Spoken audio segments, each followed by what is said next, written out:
Hello, friends. Today we'll be reading the fourth chapter from the book Flamingo, titled The Rattrap by Selma Lagerlof.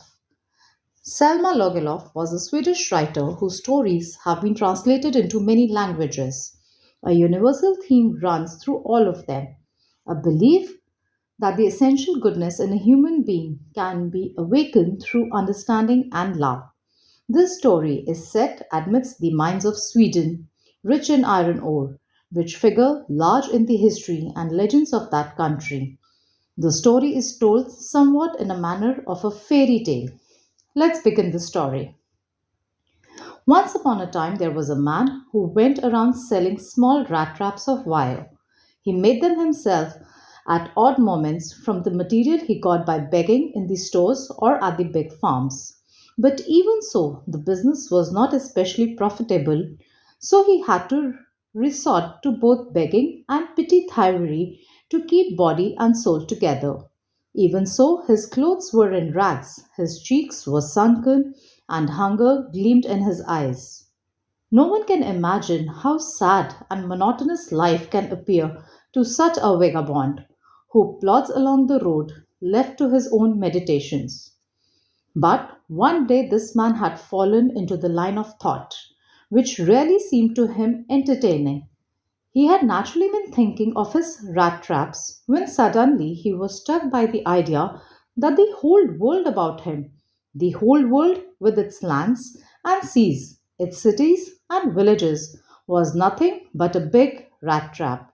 It had never existed for any other purpose than to set baits for people. It offered riches and joys, shelter and food, heat and clothing, exactly as the rat trap offered cheese and pork.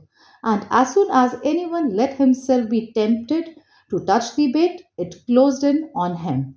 And then everything came to an end. The world had, of course, never been very kind to him, so it gave him unwanted joy to think ill of it in this way. It became a cherished pastime of his. During many dreary ploddings, to think of people he knew who had let themselves be caught in the dangerous snare, and of others who were still circling around the bait. One dark evening, as he was trotting along the road, he caught sight of a little grey cottage by the roadside, and he knocked on the door to ask shelter for the night. Nor was he refused. Instead of the sour faces which ordinary men met him, the owner, who was an old man without wife or child, was happy to get someone to talk to in his loneliness. Immediately he put the porridge pot on the fire and gave him supper. Then he carved off such a big slice from his tobacco roll that it was enough both for the stranger's pipe and his own. Finally, he got out of an old pack of cards and played molgies with his guest until bedtime. The old man was just as generous with his confidences as with his porridge and tobacco. The guest was informed at once that in his days of prosperity his host had been a crofter at Ramjo's ironwork and had worked on the land. Now that he was no longer able to do day labor, it was his cow which supported him. Yes, that Bossy was extraordinary. She could give milk for the creamier every day, and last month he had received all of 30 krona in payment. The stranger must have seemed incredulous, for the old man got up and went to the window and took down a leather pouch which hung on a nail in the very window frame, and picked out three wrinkled 10 krona bills. These he held up before the eyes of his guest, nodding knowingly, and then stuffed them back into the pouch. The next day, both men got up in good season. The crofter was in a hurry to milk his cow, and the other man probably thought he should not stay in bed when the head of the house had gotten up. They left the cottage at the same time. The crofter locked the door and put the key in his pocket. The man with the rat trap said goodbye and thank you, and thereupon each went his way. But half an hour later, the rat trap peddler stood again before the door. He did not try to get in, however. He only went up to the window, smashed a pane, stuck in his hand and got hold of the pouch with 30 kroner. He took the money and thrust it into his own pocket. Then he hung the leather pouch very carefully back in its place and went away. As he walked along with the money in his pocket, he felt quite pleased with his smartness. He realized, of course, that at first he dared not continue on the public highway, but must turn off the road into the woods. During the first hours, this caused him no difficulty. Later in the day, it became worse, for it was a big and confusing forest which he had got into. He tried to be sure to walk in a definite direction, but the paths twisted back and forth so strangely. He walked and walked without coming to the end of the wood, and finally he realized that he had only been walking around in the same part of the forest. All at once he recalled his thoughts about the world and the rat trap. Now his own turn had come. He had let himself be fooled by a bait and had been caught. The whole forest, with its trunks and branches, its thickest and fallen logs, closed in upon him like an impenetrable prison from which he could never escape. It was late in December. Darkness was already descending over the forest. This increased the danger and increased also his gloom and despair. Finally, he saw no way out and he sank down on the ground, tired to death, thinking that his last moment had come. But just as he laid his head on the ground, he heard a sound, a hard, regular thumping. There was no doubt as to what that was. He raised himself. Those are the hammer strokes from an iron mill, he thought. There must be people nearby. He summoned all his strength, got up, and staggered in the direction of the sound. The Ramjo Iron Works, which are now closed down, were not so long ago a large plant with smelter, rolling mill, and forge. In the summertime, long lines of heavily loaded barges, screws, slid down the canal which led to a large inland lake, and in the wintertime, the roads near the mill were black from all the coal dust which sifted down from the big charcoal crates. During one of the long dark evenings, just before Christmas, the master smith and his helpers sat in the dark forge near the furnace, waiting for the pig iron, which had been put in the fire to be ready to put on the anvil. Every now and then one of them got up to stir the glowing mass with the long iron bar, returning in a few moments, dripping with perspiration, though, as was the custom, he wore nothing but a long shirt and a pair of wooden shoes. All the time there were many sounds to be heard in the forge. The big bellows groaned and the burning coal cracked. The fireboy shoveled charcoal into the maw of the furnace with a great deal of clatter. Outside roared the waterfall, and a sharp north wind whipped the rain against the brick tiled roof. It was probably on account of all this noise that the blacksmith did not notice that a man had opened the gate and entered the forge until he stood close up to the furnace. Surely it was nothing unusual for the poor vagabonds without any better shelter for the night to be attracted to the forge by the glow of light which escaped through the sooty panes, and to come in to warm themselves in front of the fire. The blacksmith glanced only casually and indifferently at the intruder. He looked the way people of his type usually did, with the long beard, dirty, ragged, and with a bunch of rat traps dangling on his chest. He asked permission to stay, and the master blacksmith nodded a haughty consent without honoring him with a single word. The tramp did not say anything either. He had not come there to talk, but only to warm himself and sleep. In those days, the Ramjo iron mill was owned by a very prominent iron master whose greatest ambition was to ship out good iron to the market.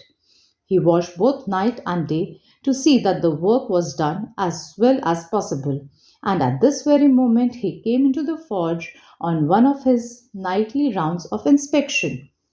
Naturally, the first thing he saw was the tall ragamuffin who had eased his way so close to the furnace that steam rose from his wet rags. The ironmaster did not follow the example of the blacksmiths, who had hardly deigned to look at the stranger. He walked close up to him, looked him very carefully, then tore off his slouch hat to get a better view of his face. But of course, it is you, Nils Aloof, he said. How you do look! The man with the rat trap had never before seen the ironmaster at Ramjo and did not even know what his name was. But it occurred to him that if the fine gentleman, though he was an old acquaintance, he might perhaps throw him a couple of kroner. Therefore, he did not want to undeceive him all at once. Yes, God knows things have gone downhill with me, he said.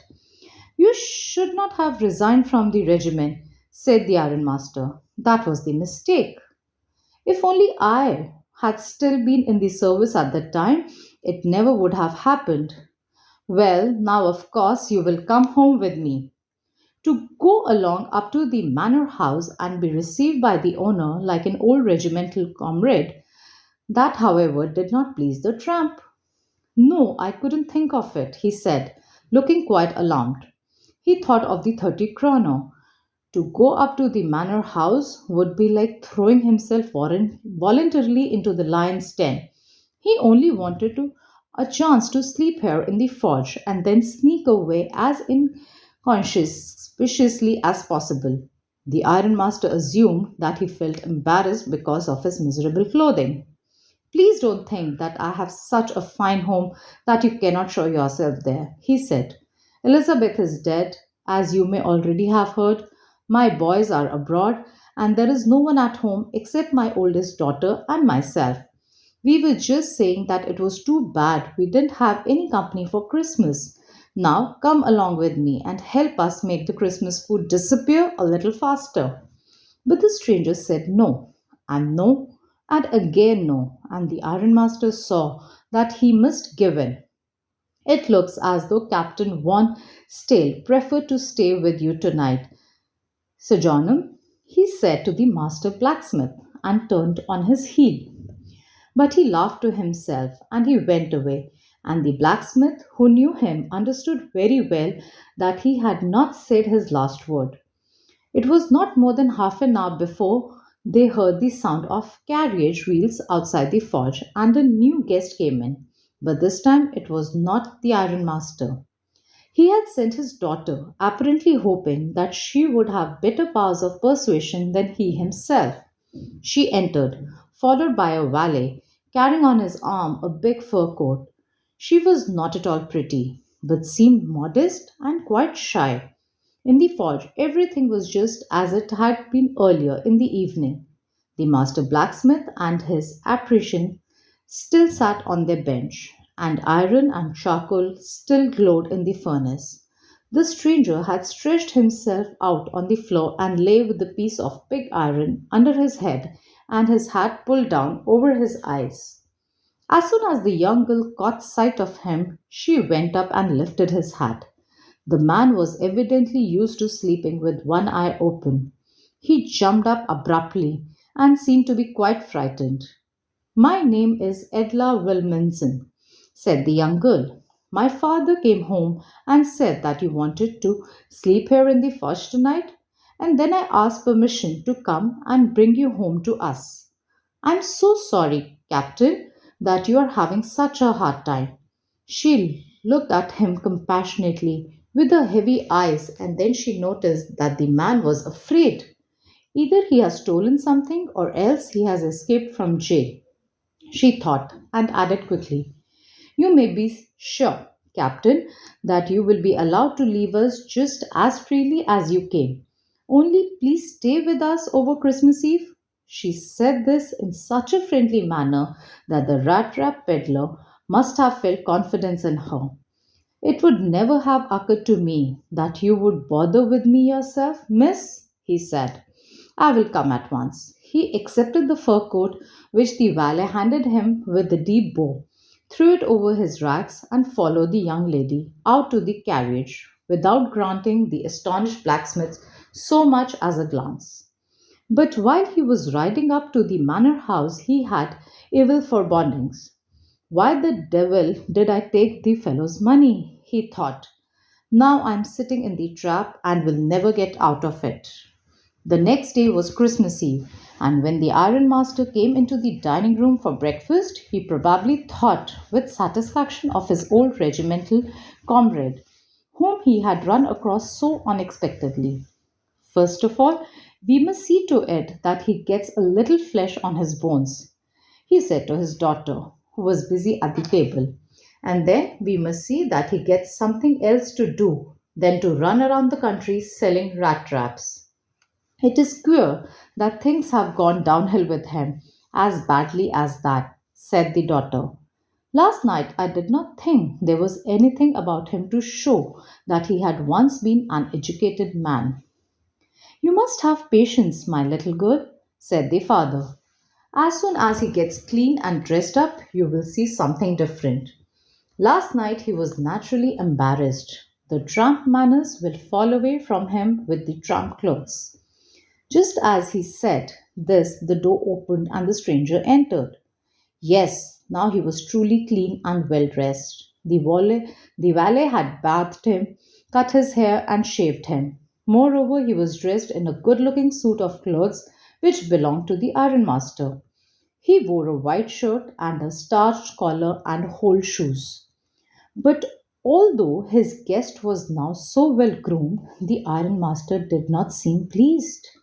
He looked at him with puckered brow, and it was easy to understand that when he had seen the strange fellow in the uncertain reflection from the furnace, he might have made a mistake, but that now, when he stood there in broad daylight, it was impossible to mistake him for an old acquaintance.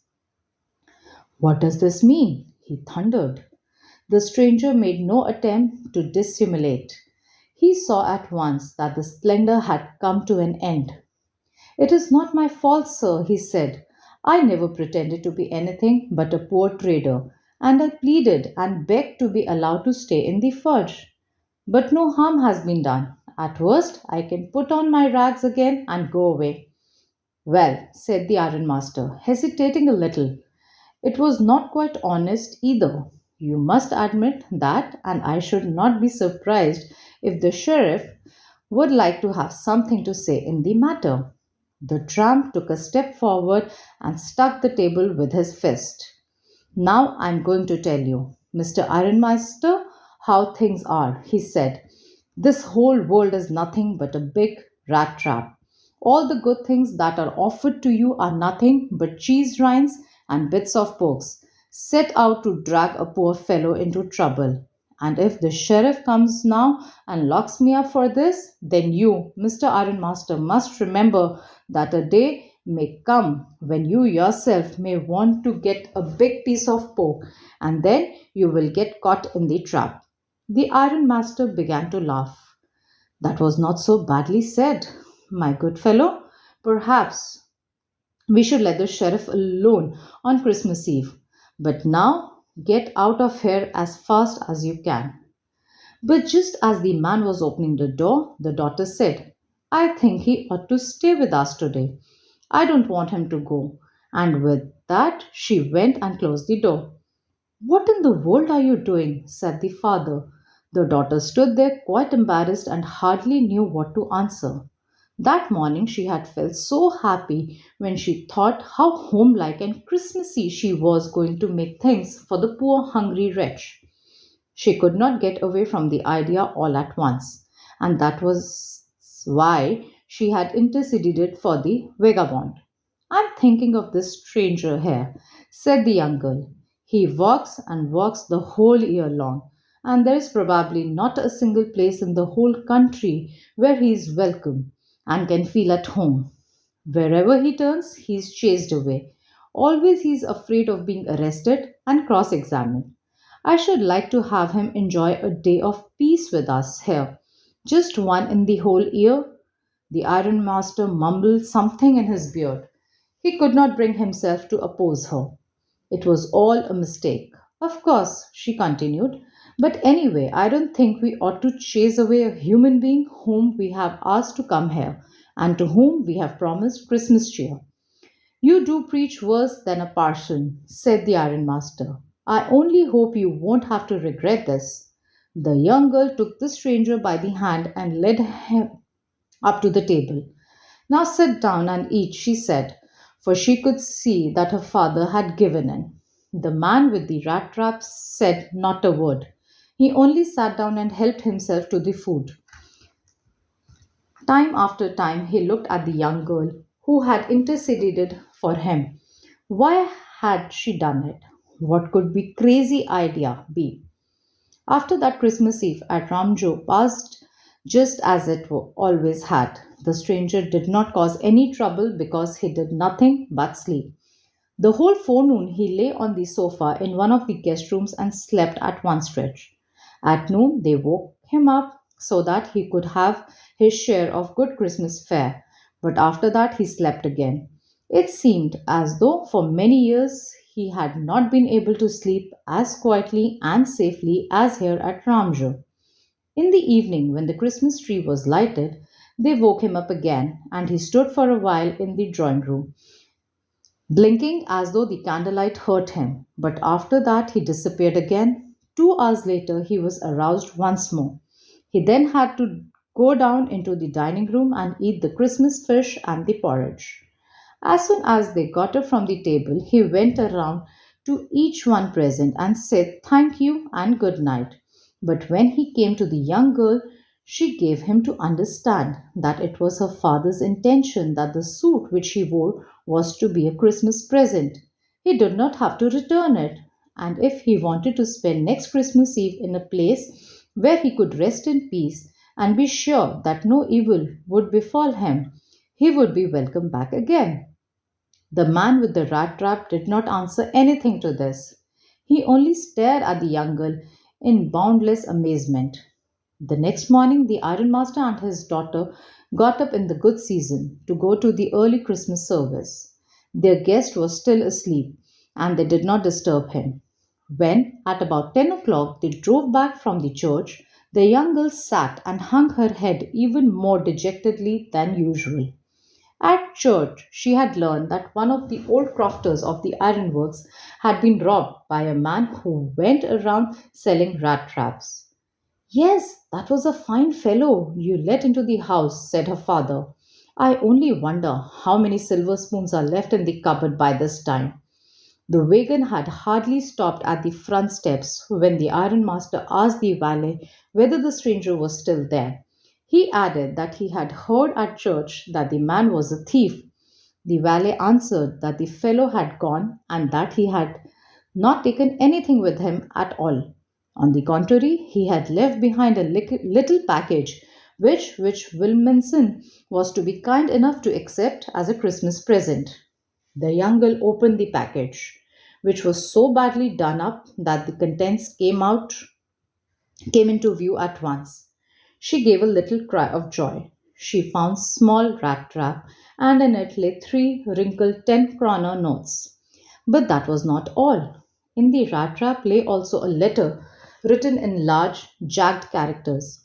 Honored and noble miss, since you have been so nice to me all day long, as if I was a captain, I want to be nice to you in return, as if I was a real captain. For I do not want you to be embarrassed at this Christmas season by a thief. But you can give back the money to the old man on the roadside who has the money pouch hanging on the window frame as a bait for poor wanderers. The rat trap is a Christmas present from a rat who would have been caught in this world's rat trap if he had not been raised to captain, because in that way he got power to clear himself. Written with friendship and high regard, Captain Von Stale.